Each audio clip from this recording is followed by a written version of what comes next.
Mari kita berdoa sebelum kita mendengarkan kebenaran firman Tuhan.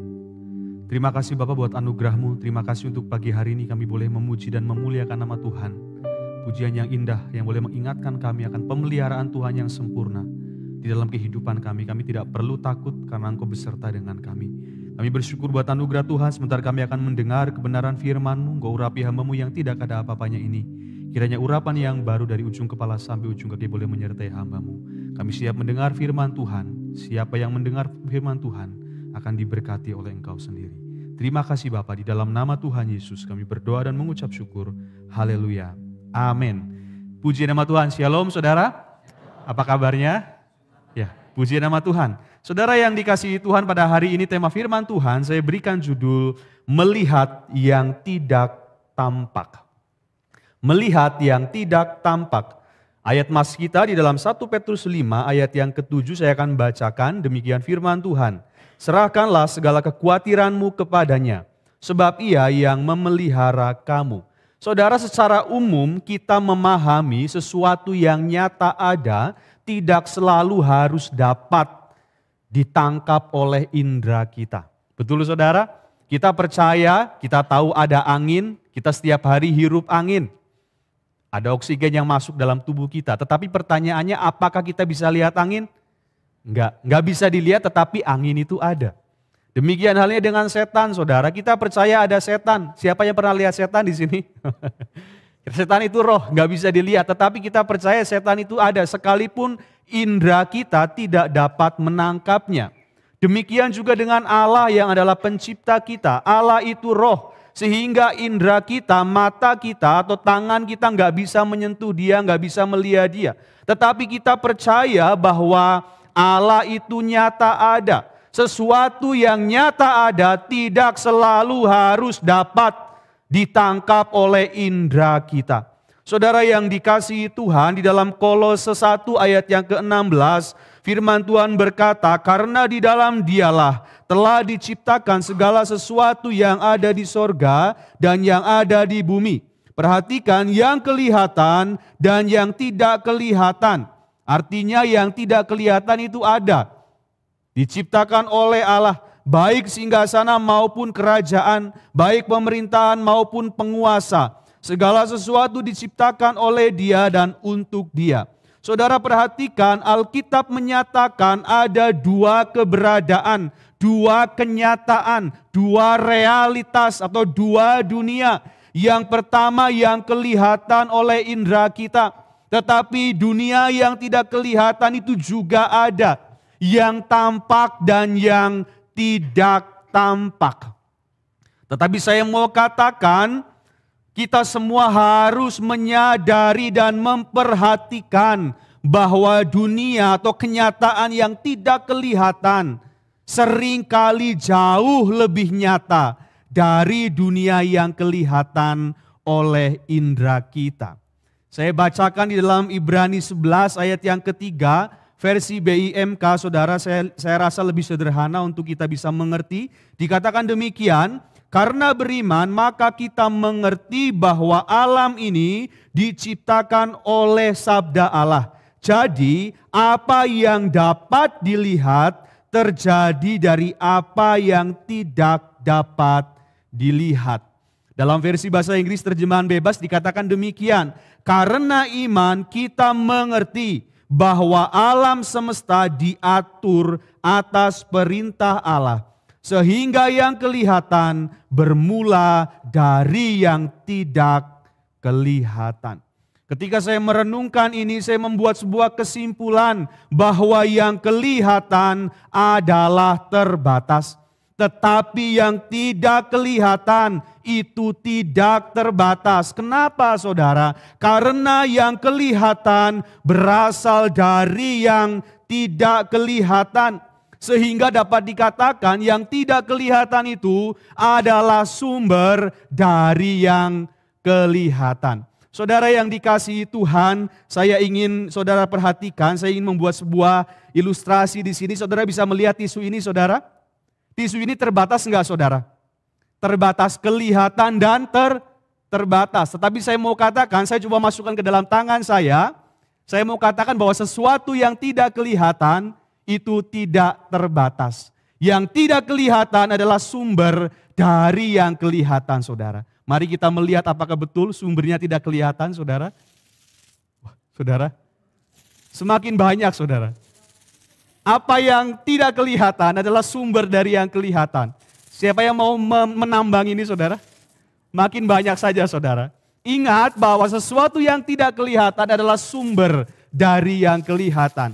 Masih belum habis, saudara. Saudara yang dikasihi Tuhan, kapan habis ini, saudara? Saya tidak teruskan karena kalau diteruskan nanti penuh ruangan ini, saudara. Saudara yang dikasihi Tuhan, saya ingin saudara memperhatikan, saya taruh sini saja.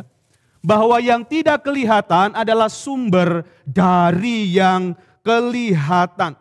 Saudara, kita mau melihat kisah-kisah di dalam Alkitab, ada begitu banyak contoh yang kita bisa melihat bersama-sama. Contoh yang pertama ialah Elia dan janda di Sarfat. Saya akan bacakan di dalam 1 Raja-Raja 17 ayat yang ke-12. Demikian firman Tuhan.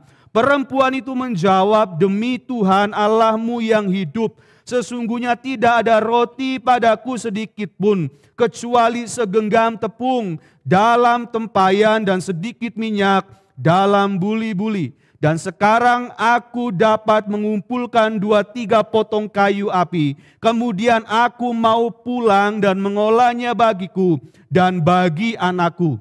Dan setelah kami memakannya, maka kami akan mati. Allah mau pelihara Elisa, tetapi kemudian dia akan dipelihara oleh seorang janda. Janda yang sangat terbatas. Kita melihat segenggam tepung dalam tempayan dan kemudian sedikit minyak dalam buli-buli. Itu yang kelihatan, itu yang terbatas. Betul, saudara? Tetapi saya mau katakan sesuatu yang terbatas, sesuatu yang kelihatan, itu pun termasuk pemeliharaan Allah. Amin. Tetapi kita harus tahu pemeliharaan Allah tidak hanya yang kelihatan oleh mata kita. Tidak hanya yang ada di kita sekarang ini. Pemeliharaan Allah mencakup sesuatu yang tidak dapat kita lihat. Amin, saudara. Saudara yang dikasihi Tuhan, janda Sarfat melihat yang kelihatan itu terbatas. Janda Sarfat melihat yang tampak dengan mata jasmani, segenggam tepung, sedikit minyak. Kalau kita fokus hidup kepada yang kelihatan, sesuatu yang kurang. Kesimpulannya apa? Janda Sarfat bilang, setelah makan aku mati.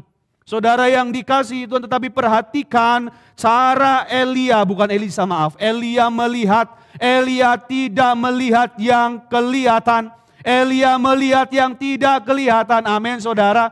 Elia nggak takut ketemu janda Sarfat, cuma ada tepung dan minyak. Tetapi dia tahu pemeliharaan Allah luar biasa melimpah. Saudara perhatikan ketika Elia berkata kepada janda Sarfat itu, bagi Raja-Raja 4 ayat yang kedua, konteksnya ada nabi yang meninggal. Nabi yang takut akan Tuhan meninggal, tapi ninggalin utang, saudara. Ada istri dan 2 anaknya. Anaknya mau diambil sama penagih hutang. Kemudian ada nabi yang datang, Nabi Elisa, untuk menolong janda ini supaya anaknya tidak diambil. Tetapi janda ini gak punya apa-apa. Mau tidak mau anaknya akan diambil sebagai pembayaran hutang itu. Tetapi kita melihat apa yang terjadi. Dalam 2 Raja-Raja 4 ayat yang kedua, jawab Elisa kepadanya, apakah yang dapat ku perbuat bagimu? Beritahukanlah kepadaku apa-apa yang kau punya di rumahmu. Kita melihat Elisa bertanya apa yang perempuan itu punya. Berkatalah perempuan itu, hambamu ini tidak punya sesuatu apapun di rumah kecuali sebuah buli-buli berisi minyak. Mungkin Elisa juga berkata kepada kita semua, apa yang kau punya di rumah? Dan kita berkata, aku gak punya apa-apa. Hanya sedikit minyak dalam buli-buli. Saudara yang dikasihi Tuhan, itu yang terbatas. Tetapi saya mau katakan penyediaan Allah tidak hanya yang terbatas. Katakan amin. Penyediaan Allah meliputi yang tidak kelihatan, yang tidak terbatas. Mungkin di dalam rumahmu sekarang begitu terbatas. Tetapi saya mau katakan kita harus belajar melihat yang tidak kelihatan. Saudara yang dikasihi Tuhan, janda ini melihat yang terbatas, hanya sedikit minyak dalam buli-buli. Tetapi Elisa melihat yang tidak terbatas. Ayat yang ketiga dan yang keenam dikatakan demikian. Lalu berkatalah Elisa, pergilah, mintalah bejana-bejana dari luar, daripada segala tetanggamu, bejana-bejana kosong, tetapi jangan terlalu sedikit. Ketika bejana-bejana itu sudah penuh, berkatalah perempuan itu kepada anaknya, dekatkanlah kepadaku sebuah bejana lagi. Tetapi jawabnya kepada ibunya, tidak ada lagi bejana. Perhatikan, lalu apa saudara? Berhenti minyak itu mengalir. Saudara, ketika ruangan ditutup, bejana penuh dengan minyak.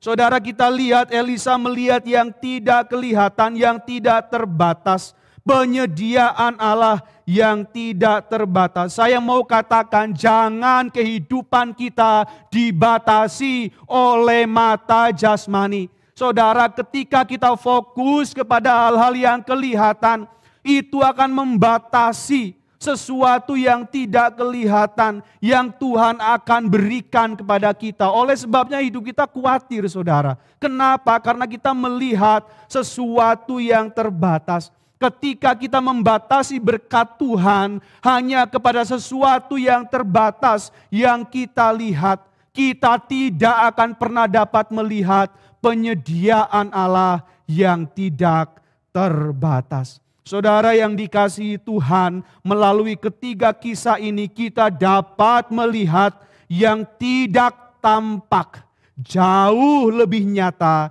dari yang tampak. Amin, saudara. Yang tidak tampak tidak terbatas, yang tampak terbatas. Saya rasa kebenaran ini juga ditangkap dan dipercaya oleh Rasul Paulus di dalam 2 Korintus 4 ayat yang ke-18, demikian firman Tuhan.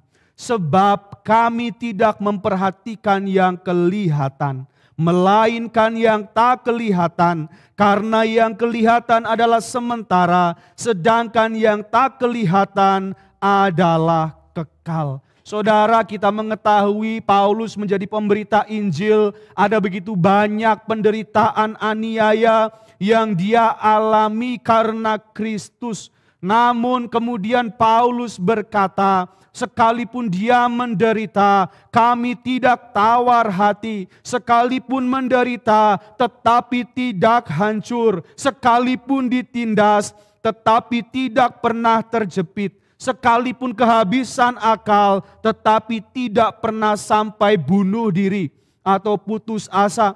Sekalipun dianiaya, tetapi tidak pernah ditinggalkan sendirian. Sekalipun dihempaskan, tetapi tidak binasa.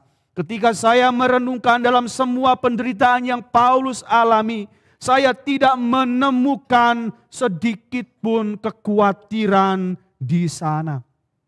Dan apa rahasianya? Paulus mendapatkan ketenangan. Dia tidak khawatir sekalipun ditekan dan mengalami penderitaan yang begitu rupa. Kita sudah membaca ayat yang Paulus katakan, Paulus telah menemukan satu rahasia hidup. Hidup di mana? Hidup dalam dunia yang tidak tampak. Amin, saudara. Saudara, dunia kekekalan, Paulus terus mengarahkan pandangan dan memusatkan perhatiannya atau melihat dengan jelas kepada hal-hal yang tidak kelihatan, bukan hal-hal yang kelihatan. Saudara yang dikasihi Tuhan, demikian halnya dengan tokoh lain. Ini juga merupakan rahasia Musa. Paulus melihat hal-hal yang kekal. Musa juga sama, dia melihat hal-hal yang kekal. Kita mengetahui bagaimana pengorbanan Musa yang luar biasa. Dia harus tinggalkan Mesir untuk bawa bangsa Israel keluar dari Mesir. Ibrani 11 ayat yang ke-24 sampai 26 berkata demikian. Karena iman maka Musa setelah dewasa menolak disebut anak putri Firaun. Karena ia lebih suka menderita sengsara dengan umat Allah daripada untuk sementara menikmati kesenangan dari dosa di Mesir. Ia menganggap, perhatikan, penghinaan karena Kristus sebagai kekayaan yang lebih besar daripada semua harta Mesir. Sebab pandangannya ia arahkan kepada upah. Saudara, kesimpulan Musa, penghinaan karena Kristus adalah kekayaan. Pertanyaannya, bagaimana Musa bisa membuat pernyataan seperti ini? Saudara, ayat yang ke-27 jawabannya, karena iman maka ia telah meninggalkan Mesir dengan tidak takut akan murka raja. Perhatikan, ia bertahan sama seperti apa saudara? Ia melihat apa yang tidak kelihatan. Saudara yang dikasihi Tuhan, kekayaan Musa bukan Mesir, kekayaan Musa ialah Kristus. Saudara, kita perlu tahu jangka waktu Musa itu ada ribuan tahun sebelum Kristus lahir ke dalam dunia. Kenapa Musa bisa melihat Kristus? Tidak bisa tidak, Musa melihat Kristus di dalam kekekalan. Amin saudara. Inilah iman Musa kepada Kristus. Iman Musa mampu melihat kekayaan Kristus di dalam kekekalan. Mata jasmani tidak dapat melihatnya. Hanya mata iman, hanya mata rohani yang melihat yang tidak tampak oleh mata. Saudara, percaya adalah melihat yang tidak tampak. Amin saudara. Melihat yang tidak tampak itulah percaya. Sehingga yang kelihatan itu berasal dari yang tidak kelihatan. Contoh Musa begitu tepat. Saudara perhatikan, ketika Musa melakukan kesalahan, Tuhan bilang, engkau tidak akan membawa bangsa Israel memasuki tanah perjanjian. Pada saat itu Musa bisa masuk tanah perjanjian? Tidak bisa. Karena yang disuruh bawa masuk siapa saudara? Yosua. Tetapi tidak berarti tanah perjanjian tertutup untuk Musa selama-lamanya. Saudara perhatikan, Musa sudah melihat Yesus ribuan tahun di dalam kekekalan. Dan kita melihat saudara pada akhirnya Musa memasuki tanah perjanjian. Ini luar biasa saudara. Di dalam Matius 17 ayat yang kedua sampai 3. Jadi kalau orang berpikir Musa tidak pernah masuk tanah perjanjian, itu keliru saudara. Kenapa? Karena Yesus sendiri secara khusus undang Musa masuk ke tanah perjanjian. Matius 17 ayat yang kedua sampai 3. Lalu Yesus berubah rupa di depan mata mereka ketika Yesus naik ke bukit menyatakan kemuliaannya. Wajahnya bercahaya seperti matahari dan pakaiannya menjadi putih bersinar seperti terang. Maka nampak kepada mereka siapa saudara? Musa dan Elia sedang berbicara dengan dia. Saudara yang dikasihi Tuhan, dulu Musa melihat tidak secara langsung, tetapi ketika undangan Yesus, dia datang dan melihat Yesus. Musa sudah melihat di dalam kekekalan, dan Yesus dia bisa lihat di tanah perjanjian yang Tuhan bawa dia masuk. Saudara, yang kelihatan berasal dari yang tidak kelihatan. Saudara yang dikasihi Tuhan, Musa bertemu dengan Yesus. Musa melihat Yesus secara fisik. Tetapi kita mengetahui sebelumnya Musa melihat dengan mata iman. Melihat Yesus di dalam kekekalan. Apa yang tidak tampak menjadi tampak. Saudara, kita kembali kepada ayat emas kita. Petrus berkata, serahkanlah segala kekhawatiranmu kepadanya, sebab ia yang memelihara kamu.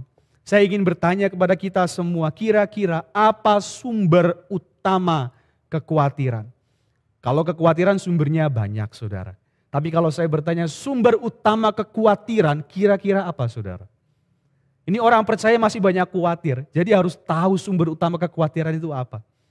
Ada yang bisa jawab saudara? Saudara yang dikasihi Tuhan, sumber utama kekhawatiran saya temukan bahwa ketika kita hidup fokus melihat yang kelihatan. Ketika kita hidup dengan mata jasmani, dengan indera kita, pasti kita akan khawatir. Ingat prinsipnya, yang kelihatan itu terbatas. Saya mau katakan saudara, sesuatu yang terbatas itu membuat khawatir. Betul saudara? Saya pernah pergi keluar kota pas liburan macet saudara. Kemudian kebetulan bensin itu mau habis, terbatas bensinnya saudara. Ini macet, saya search coba pom bensin terdekat, masih lumayan jauh. Tapi masalahnya macet, kalau nggak macet bisa cepat saudara. Macet itu kan makin lama makin boros bensin saudara ya. Ketika saya melihat indikator, aduh ini celaka, nyampe nggak ya ke pom bensin. Akhirnya sampai juga. Tapi masalahnya saya sampai dengan kekhawatiran saudara. Jadi sesuatu yang terbatas itu membuat kita khawatir. Saudara yang dikasihi Tuhan, ketika kita hidup fokus kepada sesuatu yang terbatas, kita pasti mau tidak mau akan terus diselimuti dengan kekhawatiran. Misalnya penghasilan terbatas, aduh bagaimana ya, cukup nggak ya untuk 1 bulan ini. Kita melihat yang kelihatan, tetapi apakah berkat Tuhan terbatas pada yang kelihatan saudara? Tidak. Tuhan bisa pakai berbagai macam cara untuk memenuhi kebutuhan kita. Mungkin kita berpikir, aduh tabungan terbatas. Saudara yang dikasihi Tuhan, tabungan memang terbatas. Apa yang kita pegang memang terbatas. Tetapi saya mau katakan penyediaan Allah tidak terbatas. Usia kerja terbatas. Sebentar lagi pensiun. Gimana nanti hidup? Saudara yang dikasihi Tuhan, kesehatan terbatas. Aduh bagaimana nanti kalau sakit, hari semakin tua, kondisi fisik semakin tidak menentu. Bagaimana nanti kalau sakit? Saudara yang dikasihi Tuhan, orang-orang yang di sekitar kita yang kita kasihi pun terbatas umurnya. Bagaimana kalau mereka meninggalkan kita? Hal-hal yang terbatas itu akan selalu dan selalu membuat kita khawatir. Sampai di sini saudara sepakat? Betul saudara? Saudara yang dikasihi Tuhan, segala sesuatu yang kelihatan oleh mata jasmani itu terbatas. Dan yang terbatas itu bikin khawatir. Saudara, ketika kita fokus melihat yang kelihatan oleh mata jasmani, sudah pasti dipastikan kita khawatir. Sesuatu yang terbatas tidak memberikan jaminan keamanan yang sempurna. Saudara yang dikasihi Tuhan, celakanya seringkali kita itu hidup fokus kepada yang kelihatan. Sehingga kita melihat yang terbatas. Sehingga kehidupan kita diliputi dengan kekhawatiran. Kita lupa ada penyediaan Allah yang tidak terbatas. Ingat saudara, yang tidak nampak itu bukan tidak ada. Amin. Itu ada saudara. Saudara yang dikasihi Tuhan, Paulus tidak pernah khawatir. Kenapa dia mengerti rahasia ini? 2 Korintus 5 ayat yang ke-7, demikian firman Tuhan. Sebab hidup kami ini adalah hidup karena percaya, bukan karena melihat. Saudara yang dikasihi Tuhan, jadi ketika Petrus berkata, serahkanlah kekhawatiranmu kepadanya, sebab ia yang memelihara engkau. Ini mirip dengan Paulus. Sebenarnya Petrus sedang menyuruh kita untuk kita hidup karena percaya. Amin saudara. Bukan karena melihat. Petrus menyuruh kita melihat yang tidak tampak. Apa itu?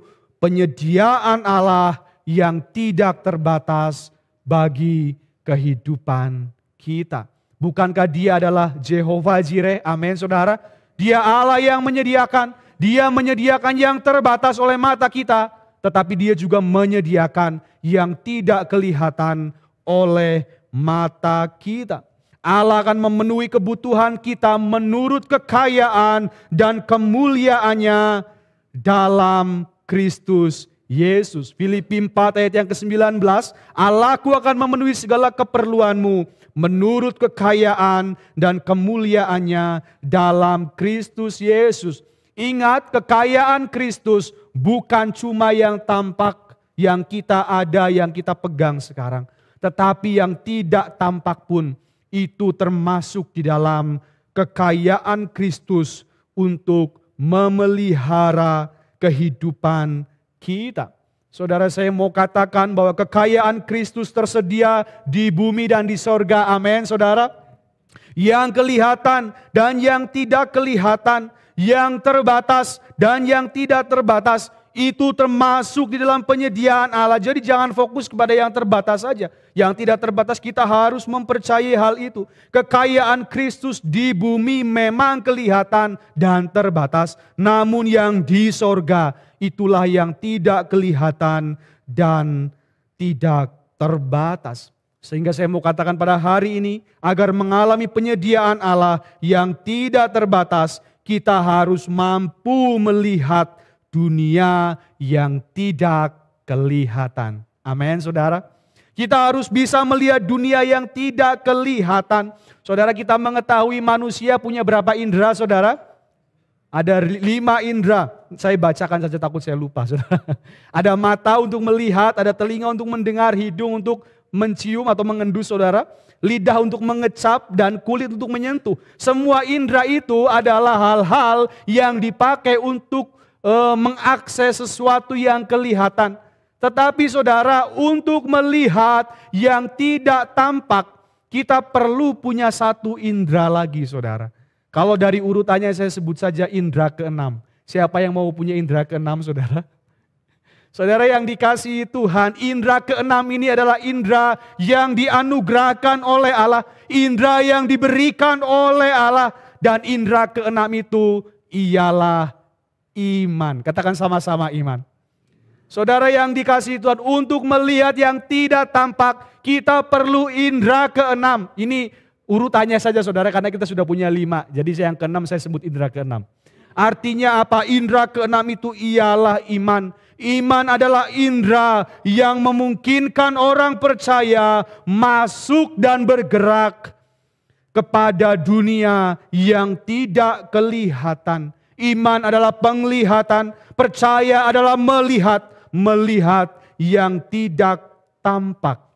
Saudara yang dikasihi Tuhan, iman tidak hanya meyakinkan kita bahwa hal-hal yang tidak tampak itu ada, tetapi juga membawa hal-hal itu ke dalam pengalaman hidup kita yang sebenarnya.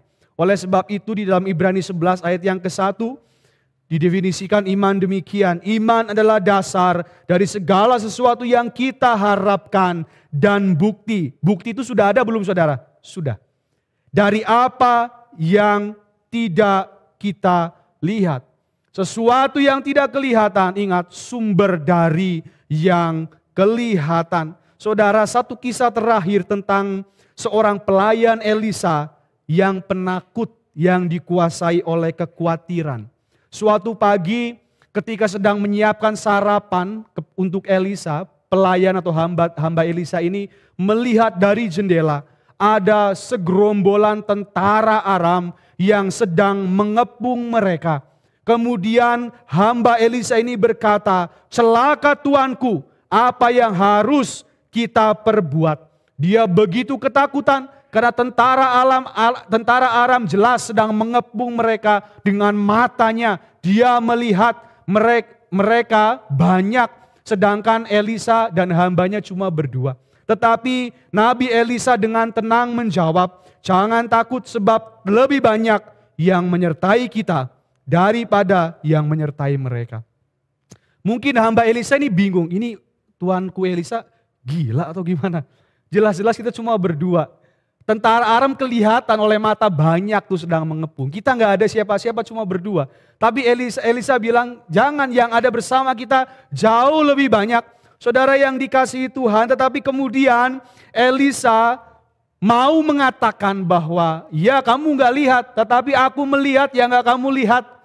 Saudara, Elisa melihat dengan mata iman yang menyertai mereka jauh lebih banyak dari tentara Aram. Kemudian Elisa memohon kepada Allah agar mengangkat selubung yang menutupi dunia yang tidak kelihatan dari hambanya itu. Saya bacakan saja saudara di dalam 2 Raja-Raja 6 ayat yang ke-15 sampai 17 dikatakan demikian. Ketika pelayan abdi Allah bangun pagi-pagi dan pergi keluar, maka tampaklah suatu tentara dengan kuda dan kereta ada di sekeliling kota itu. Lalu berkatalah bujangnya itu kepadanya, celaka tuanku, apa yang akan kita perbuat? Jawabnya, jangan takut, sebab lebih banyak yang menyertai kita daripada yang menyertai mereka. Lalu berdoalah Elisa, ya Tuhan, bukalah kiranya matanya supaya ia melihat. Maka Tuhan membuka mata bujang itu sehingga ia melihat. Tampaklah, apa saudara? Gunung itu penuh dengan kuda dan kereta berapi sekeliling Elisa. Yang tidak kelihatan oleh mata itu lebih nyata, lebih besar dari yang kelihatan. Bujang itu sudah melihat penyertaan Tuhan. Apa yang menyebabkan hamba Elisa itu pesimis saudara? Karena dia melihat yang kelihatan. Dia berpikir yang kelihatan itu ialah realitas terakhir atau kenyataan satu-satunya. Sehingga dia takut, tetapi dia lupa ada kenyataan yang jauh lebih besar daripada yang kelihatan. Amin saudara. Itu adalah penyediaan Allah. Itu adalah perlindungan Allah yang sempurna. Saudara, kalau kita melihat cerita ini selanjutnya, Elisa juga minta kepada Tuhan supaya orang-orang Aram, tentara-tentara Aram dibukakan mata rohaninya. Ketika Tuhan bukakan, tentara alam begitu kaget, wah celaka. Ternyata yang menyertai Elisa jauh lebih besar daripada tentara mereka. Elisa berkata kepada Tuhan, ini tentara Aram sudah terkepung, mau diapakan? Mereka sudah takut, mau dibunuh atau gimana? Tuhan bilang kepada Elisa, jangan. Ini orang udah terkepung, udah terjepit, masa mau dibunuh? Kasih makan, kasih makan. Dikasih makan saudara sama Elisa. Setelah dikasih makan disuruh pulang. Saudara boleh lihat ceritanya. Saudara, mereka nggak dibunuh, mereka dikasih makan disuruh pulang. Tapi mereka pulang dengan ketakutan dan kegentaran. Amin saudara. Mereka takut karena kemuliaan Allah dinyatakan. Saudara yang dikasihi Tuhan, kita bisa melihat bagaimana inilah yang membedakan antara orang-orang percaya dan orang-orang yang tidak percaya. Orang-orang yang sudah diselamatkan dan orang-orang yang belum diselamatkan. Orang-orang yang percaya tidak hanya melihat yang kelihatan, tetapi kita juga mampu melihat yang tidak kelihatan. Amin saudara. Orang-orang dunia hanya melihat yang kelihatan, kita berbeda. Kita melihat melampaui apa yang tidak kelihatan. Saudara yang dikasihi Tuhan, di dalam 1 Korintus 2 ayat yang ke-12 dan 14 dikatakan demikian. Kita tidak menerima roh dunia, tetapi roh yang berasal dari Allah. Supaya kita tahu apa yang dikaruniakan Allah kepada kita. Tetapi manusia duniawi tidak menerima apa yang berasal dari roh Allah. Karena hal itu baginya adalah suatu kebodohan. Dan ia tidak dapat memahaminya. Sebab hal itu hanya dapat dinilai secara rohani. Saudara yang dikasihi Tuhan, kalau engkau khawatir pada hari ini karena melihat kondisi hidupmu, karena melihat kondisi keterbatasanmu, ingat itu yang kelihatan. Tetapi yang tidak kelihatan, Allah bisa memelihara kehidupan kita dengan cara yang luar biasa, sama seperti Elia dipelihara oleh janda Sarfat. Sama seperti Yesus memberi makan 5.000 orang hanya dengan 5 roti dan 2 ikan. Sama seperti seorang janda yang anaknya akan diambil karena harus bayar hutang, hanya dengan sedikit minyak dia bisa penuhi seluruh wadah minyak dan bisa dijual minyak itu untuk membayar hutangnya dan hidup dari selebihnya. Musa melihat Yesus di dalam kekekalan dan pada akhirnya Musa bisa melihat Yesus secara langsung. Apa yang tidak kelihatan itu adalah sumber dari apa yang kelihatan. Mari belajar saudara, tidak khawatir menjalani kehidupan ini. Petrus berkata, serahkanlah kekhawatiranmu kepadanya, sebab ia yang memelihara kamu. Dia memelihara kita dengan sempurna. Amin saudara. Saya pernah membaca satu buku, dia mengatakan seperti ini. Apa hal yang paling memuliakan Allah di dalam kehidupan kita? Hal yang paling memuliakan Allah ketika kita menyerahkan kekhawatiran kita kepadanya. Kenapa? Karena ketika kita menyerahkan kekhawatiran kita kepadanya, itu artinya kita menunjukkan kebergantungan kita kepada pemeliharaan Allah. Dan Allah mau kita bergantung kepadanya. Amin saudara. Ketika kita bergantung kepada Allah, saat itulah Allah paling dimuliakan. Amin buat firman Tuhan. Mari kita berdoa. Tuhan Yesus, terima kasih untuk hari ini. Hamba-Mu selesai berbicara. Biarlah Roh Kudus-Mu terus berbicara dalam hati kami, dalam hidup kami. Kami tahu yang terbatas itu pemeliharaan Allah. Tetapi kami juga mengetahui ada pemeliharaan Allah yang tidak kelihatan, yang tidak terbatas. Kami mau mengarahkan pandangan kami bukan saja kepada yang kelihatan, tetapi jauh lebih fokus kepada yang tidak kelihatan. Karena di sanalah penyediaan Allah yang tidak terbatas memenuhi kebutuhan kami. Kami tahu, berikan kami indera keenam itu, yaitu iman. Iman yang mampu melihat sesuatu yang tidak kelihatan itu. Ampuni kami, mungkin selama hidup kami hidup dengan melihat sehingga kami tidak dapat percaya kepada Tuhan. Ketika kami hidup dengan melihat segala sesuatunya terbatas, kemudian kami mencurigai Tuhan. Kami berpikir Engkau tidak baik karena kami tidak mampu melihat yang tidak kelihatan itu. Tapi ketika kami mampu melihat yang tidak kelihatan, betapa baik dan luar biasanya Tuhan memelihara kami dengan sempurna. Dan kami percaya Tuhan, tepat pada waktunya Tuhan akan menolong dan mencukupkan kebutuhan hidup kami. Terima kasih Bapa, terima kasih Tuhan. Biarlah firman Tuhan hari ini boleh memberkati kami semua. Di dalam nama Tuhan Yesus kami berdoa dan mengucap syukur. Haleluya. Amin.